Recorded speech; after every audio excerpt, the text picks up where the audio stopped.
Ahir vàrem estar descansant tot el dia i avui hem matinat per anar a visitar un dels paisatges naturals més turístics de Nova Zelanda, que és el fiord de Milford Sound, i vist el fiord, després tornarem enrere per anar a dormir a la ciutat de Kingston.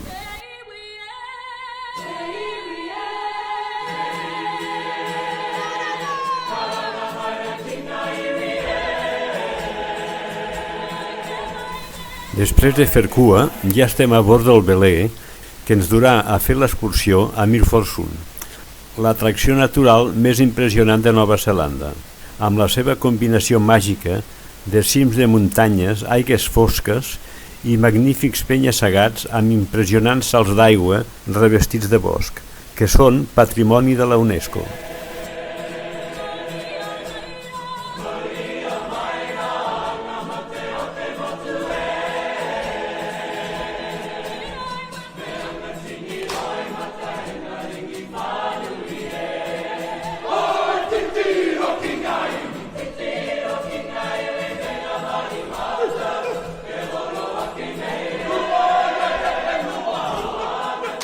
Aquest fiord té un recorregut de 16 quilòmetres amb sortida al mar de Tasmània.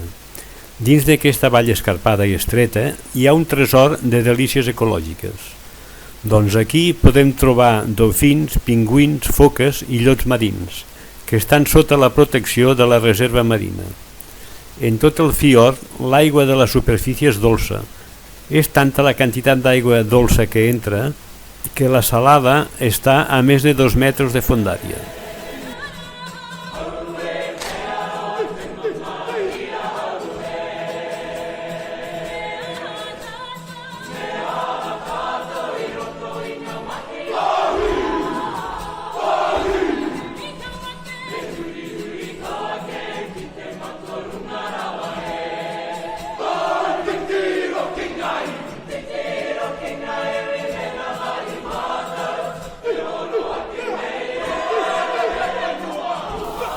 Els primers en descobrir Fiordland van ser els maoris per caçar, pescar i recol·lectar el takiwai, una forma única de jade de Nova Zelanda. Molt més tard, els baleners europeus es van refugiar als fiords i van construir un grapat de petits assentaments. I aquests van ser els primers assentaments europeus a Nova Zelanda.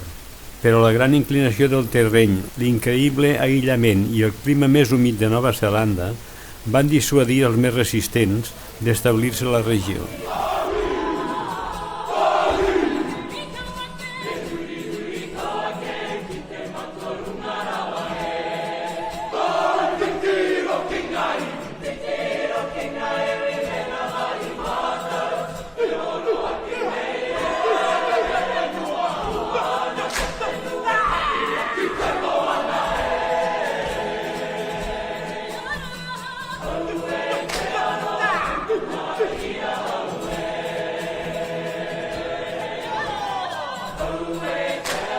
Després de gaudir d'aquesta meravella de la naturalesa, ens disposem a anar a buscar el cotxe per posar rumb a Kingston, on passarem la nit.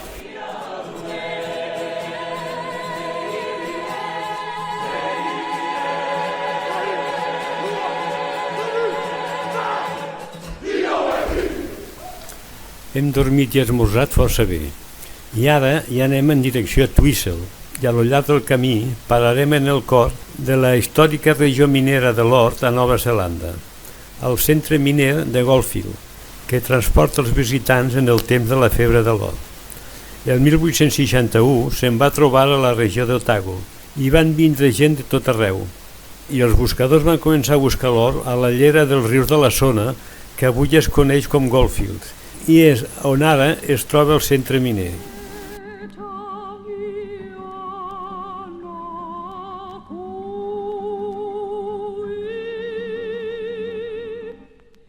Es creu que aproximadament 7.000 xinesos van venir a treballar als jaciments del sud de Nova Zelanda.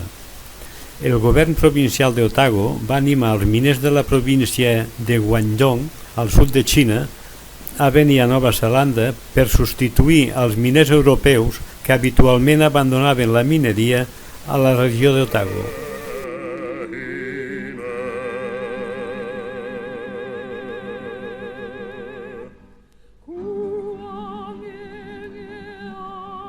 Després de la visita als camps miners, ara anem direcció al poble de Twizel, passant per aquests paratges semidesèrtics, que és una de les zones més seques de Nova Zelanda.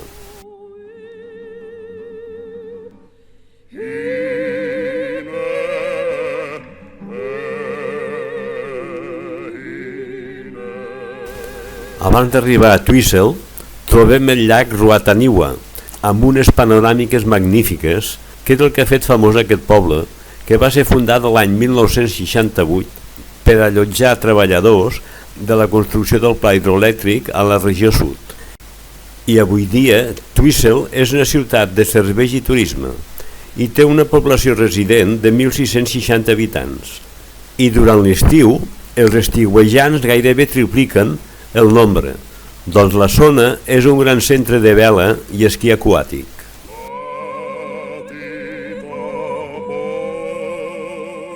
Així que avui dormirem en aquest poble i demà ja farem l'última etapa per carretera per arribar a Christchurch, que és la ciutat més gran de la illa sud i la tercera més poblada de Nova Zelanda. També és coneguda perquè és el punt de partida de moltes expedicions a l'Antàrtida.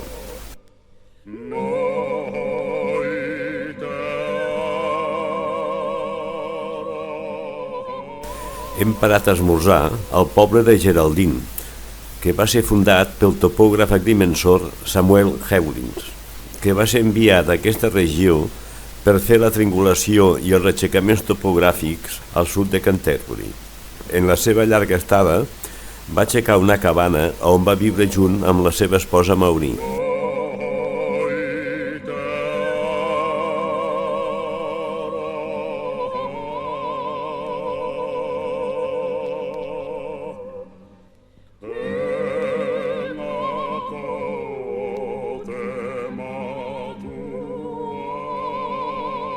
Després de més de 2 hores de carretera, ja estem a Christchurch, que és la ciutat més gran de la illa sud, encara que la població no passa dels 400.000 habitants.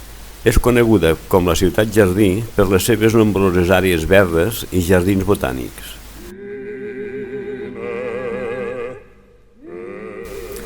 La ciutat va ser fundada el 1850, a la costa est de la illa sud, a la regió de Canterbury, i va ser el resultat d'una política programada de colonització, organitzada per l'Associació de Canterbury, formada el 1849 per membres del Col·legi de l'Església de Crist de la Universitat d'Oxford i patrocinada per l'arquebisbe de Canterbury.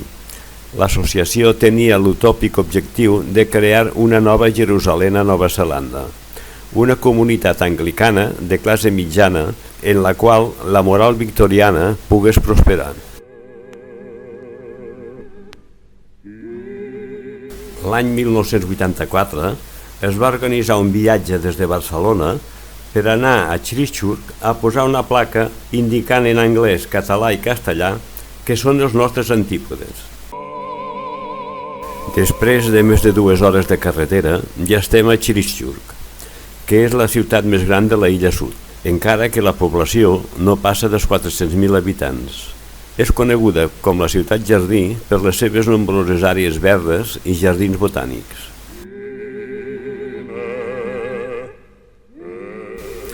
La ciutat va ser fundada el 1850, a la costa est de la illa sud, a la regió de Canterbury, i va ser el resultat d'una política programada de colonització, organitzada per l'Associació de Canterbury, formada el 1849 per membres del Col·legi de l'Església de Crist de la Universitat d'Oxford i patrocinada per l'arquebisbe de Canterbury.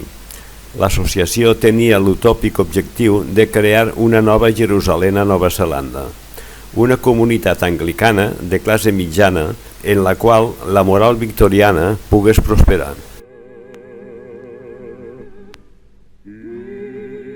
L'any 1984 es va organitzar un viatge des de Barcelona per anar a Christchurch a posar una placa indicant en anglès, català i castellà que són els nostres antípodes i que si des d'aquell lloc atravesséssim la terra sortiríem a Catalunya.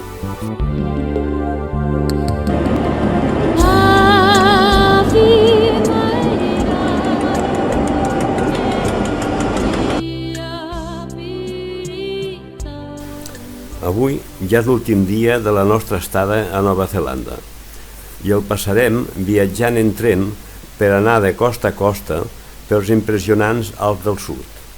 El viatge el farem en tren amb el Transalpine, que és únic.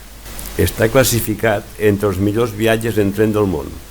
La ruta del Transalpine és realment impressionant, doncs travessa l'espina dorsal muntanyosa de l'illa del Sud en un viatge de més de 5 hores i ens portarà de Christchurch a Greymouth i viceversa. El ferrocarril travessa gorgues fluvials de penya-segats, planes d'alta muntanya i rius trenats al voltant dels llacs de muntanya verges.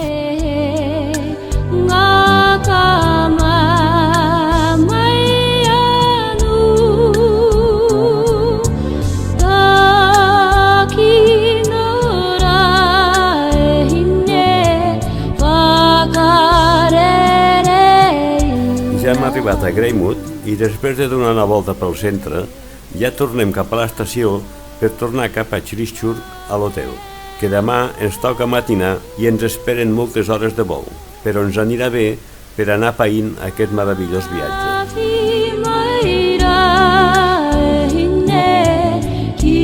La tornada la fem amb escala a Singapur unes hores per canviar d'aerolínia i després ja no pararem fins a aterrar a Barcelona.